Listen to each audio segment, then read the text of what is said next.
So how are we going to do this? How are we going to change? So I believe that everybody has to understand that marriage is a challenge, but the rewards can be glorious. The Rabbi Shalom gives each and every one of us the opportunity to marry your potential best friend, to have a wonderful companion, to have a special mate, and to have a delightful partner for life. The Rabbi Shalom gives every single person that opportunity to find somebody like that. And so how do you meet the challenge? There's a wonderful little book. It's written by a dear friend of mine, Rabbi Peretz Friedman, Rabbi Carrie Friedman. Today he lives in Passaic. He was in Eretz Yisrael for many years. He's been in Durham. And then he was in New Jersey. Now he's in Passaic, which of course is in New Jersey. And he writes a wonderful book on marriage. It's called Table for Two. Also a book that you should get after you buy The Wisdom of the Hebrew Alphabet. And in there he has a sentence that's worth the whole book. He says, marriage is not a question of finding the right partner. Marriage is a question of being the right partner. Think of that. Marriage is not a question of finding the right partner. Marriage is a question of being the right partner. So how are you going to be the right partner? I believe the first answer is the Gemara in Tainus. The Gemara in Tainus tells us that Eliyahu Hanavi was once walking with Rav Broika, and he sees two guys, and Eliyahu Hanavi says, you see these two guys? They're going straight to Gan Eden. They got a straight ticket. So Rav Broika was surprised. Who are these guys? I didn't know such big tzaddikim. So after Eliyahu Hanavi leaves, they go over to Rav Broika, and he says, who are you people? Listen to what they said. Inchi bedichi anan. We are happy people. We make those that are unhappy, we make them happy. Imagine if you have the capacity, it's in Tainus Chavei Zamad Aleph, if you have the capacity to make people happy, and so many of us are so tzibrochim today for so many different reasons, and you go over to somebody, you put your arm around them, you make the person feel special, you got a straight ticket. But watch what the Ma'am Leis says on this Gemara. Fascinating. The Mamleis is in the Pasuk in Dvarim Kov Ches Mem Zayin, and he says, what did these two fellows say? They didn't just say they make people that are sad happy. They said, Inchi b'dichi anan. We are happy people. We make others happy. And listen what the Mamleis teaches us, which is a lesson in human relationships, and the first lesson tonight in marriage. You want to make somebody happy. You want to make your spouse happy. You have to be happy. If this person, if these guys would have been depressed people, even if you want to make somebody else happy, you're not going to make happy. If a husband is always depressed, and he's always looking at how much money he doesn't have, and why the boss is after him, and why the Rav doesn't like him, and why people don't get along with him, and he's negative about everything, there's no way he's going to make his wife happy. He can't, because he's not happy himself.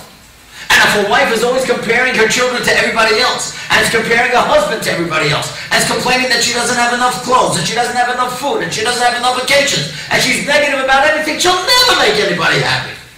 Because you cannot make anyone happy unless you're happy yourself. That's what the Mamleis is telling us about these two tzaddikim that Rav Broika found out that they're going straight to Gan Eden. They said, Inchi b'dicha anan. You got to go out and you got to get a book and find out how to become happy. And once you're happy, everybody around you will be happy. Rabbi Sosalanta once said a great thought. He said, you know, your face is a Reshus HaRabim. Your face is public property. So what does that mean? How many times do you see your face a day? Fine, every time you walk by a mirror. How many times? 3, 4, 5 times a day. That's it. But the whole world sees your face. So Rabbi Sosalanta was once walking in the street and a guy was, hey, you're so sad, you look so down. So Rabbi Sosalanta said, excuse me, what's going on? He says, Rebbe, it's El. I'm doing tshuva. He says, because you're doing tshuva, I got to suffer? Right? What kind of face is that? A person should walk in with a smiling face. Everybody's got problems. That's what Golos is all about. You walk in, you smile, you give somebody a good firm handshake. You don't look like the world is weighing down on your shoulders. Oh, you come in and everybody, you bring a smile, you make people happy. You're happy, everybody's happy. But if you're depressed, there's no way you're going to make your coworkers happy. There's no way you're going to make your children happy. You're not going to make your spouse happy. I once heard a great thing. A smile is a little curve that sets a lot of things straight. You know, I have a Rebbe. Those of you who know me personally know I learned with Rabbi David Cohen. Baruch Hashem, I learned with him this morning. I learned with him once a week. It's been decades already. So I remember that one time I came in, he wasn't looking so good. I said, Rav David, is everything okay? He says, I think I passed him wrong last night. Could you imagine? I can't believe it. I said, Rav David, what are you kidding? What does that mean? He says, well, I'm not a marriage counselor. But last night a young couple came to me. And, many couples come, and then I talk to them, then I send them, for professional help if they need it. So, but this guy was such a depressive guy. So I said, so what do you paskin? He said, I paskin that when he comes home, the first thing that he has to do is tell his wife a joke. I said, so what's wrong with that? He said, because I realized after he left that he's such a depressive, I should have told him he has to tell 3 jokes, because the first 2 are not going to be funny. So you got to lighten up. That's the first thing in marriage. I want to tell you a bit of advice. And somebody told me that somebody here tonight told me that they once heard me say this on a tape, and it has helped them in such a great way. And it's a beautiful bit of advice. It's advice that I got from my good friend who's a marriage counselor, but that's not the reason he's my friend. He happens to be a good marriage counselor anyway. His name is Dr. Abba Goldman. And he once said that he tells every couple, La Pesach Chatos Roivetz. That's what Hashem said to Cain. Cain was looking around depressed. Hashem said, La Pesach Chatos Roivetz. Take it easy. If you improve, you'll be forgiven. What does it mean, La Pesach Chatos Roivetz? Sin rests at the door. That means when you walk into your house, think about it.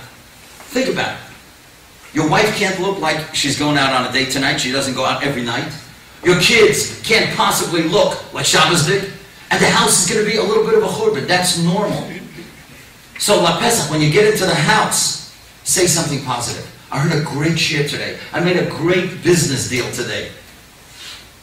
I heard great news that somebody got engaged. Start out, the first thing you say to your wife when you come into the house, something positive. Then you can tell her that you got a ticket, that's going to cost $400 for parking at a hydrant.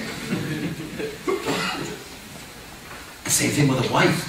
When she sees her husband after a whole day, even though the principal called and said they're going to throw out the kids tomorrow, that's not the first thing you tell your husband. You tell him something positive, because sin rests at the door. The depression starts at the door. But if you started with something positive, you uplift the spirit. Tell him, I heard a great thing today about the kids. I baked your favorite chocolate cake. My mother called. She decided not to come. Something positive. Something that's going to make him smile.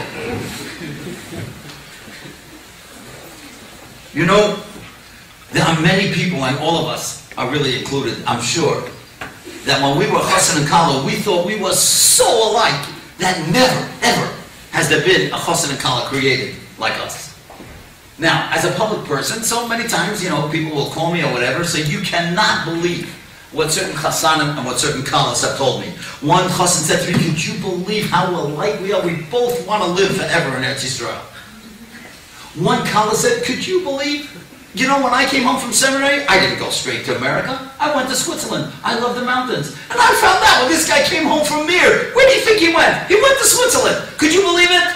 We both love the mountains. Do you know that one Kala actually told me we both use Crest with Tana Control? Now I ask you, is that not a marriage made in heaven? But here's the greatest of all. This guy, who I love and I know for many years, Sfardisher boy, he told me, I knew that this girl was for me when she said to me, I love Rabbi Krohn's tapes. So listen to what this guy does. Once she said that, on the next date, in between the dates, he takes one of my tapes and he erases in the middle. And as they're driving along the highway, he says, here, I bought you a Rabbi Krohn tape. So I'm in the middle of telling a story, and in the middle, the story goes up, but he's imitating my voice, and he says, Devorah, you who are sitting in the car, do you realize Yeshua is the best guy available? You should marry him. She almost fell out of the car. But they got married, and they have children, and they're very happy. But you know what happens after a few months? He begins to realize that she likes Rabbi Fred's tapes also.